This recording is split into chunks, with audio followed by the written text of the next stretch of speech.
नमस्कार, active time news में आपका स्वागत है। खबरें एक नजर में। एसपी ऑफिस से एसपी गौरव यादव ने पत्रकारों से बातचीत में बताया कि कुलजीत की आरोपियों से पुरानी रंजिश थी। 18 तारीख को एक मर्डर की घटना हुई थी।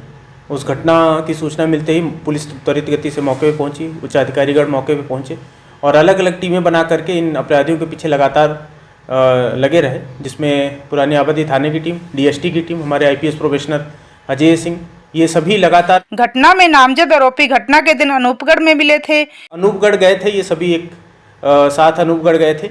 तो वहाँ पर जाकर के इनका मीटिंग ऑफ माइंड हुआ कि आज बदला लेना है।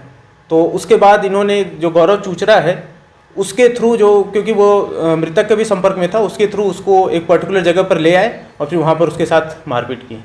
बदला लेना है रिगार्डिंग केवल मारपीट ही करनी है या उसको मर्डर करना है, क्या मोटिव था इनका? इस बारे में अभी अनुसंधान किया जाएगा, परंतु जिस हिसाब से इंजरी हुई है और सारी चीज़ें हुई हैं, अभी हमारे जो प्रारंभिक अनुसंधान के हिसाब से हम इसको 302 का ही केस, मर्डर का ही केस मान के चल रहे हैं। दोनों गैंगवार्स में सर पिछले काफ़ी समय से जद्दोजहद चल रही थी। ये जद्दोजहद मुख्यतः किस वजह को लेकर थी? देखिए, करीब 2-2.5 साल से यदि देखा जाए तो बहुत अलग अलग रीज़न थे। जैसा पहले जो मृतक था उसने बबलू भाट पे भी अटैक किया था और इसके अलावा अलग अलग लोगों पे अटैक किया था। इन लोगों ने अटैक किया था।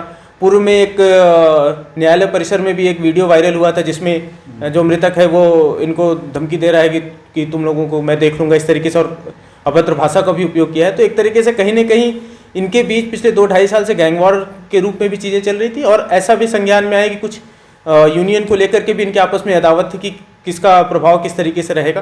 तो दोनों चीज़ें कंबाइन होकर के ये पूरी जो घटनाक्रम है वो इसमें परिणित हुआ। जैसा पहले भी आपको पता है कि मई माह में भी इस तरीके की बड़ी घटना होने वाली थी जिसमें दोनों गैंग के पास लोडेड हथियार थे। वो हमारी डीएसटी टीम को समय रहते उसमें सूचना प्राप्त हो गई। सूचना प्राप्त के बाद हमने 9 लोगों को गिरफ्तार किया था, 5 लोडेड हथियार के साथ। अदरवाइज अगर इनका आपस में क्रॉस फायरिंग होती तो संभवतः कुछ एचएस भी मरते और हो सकता है किसी पब्लिक मैन का जो अगल बगल है उसके ऊपर भी जानलेवा हमला हो सकता था। तो वो एक बड़ी घटना होने से हमने उस समय बचा ली थी।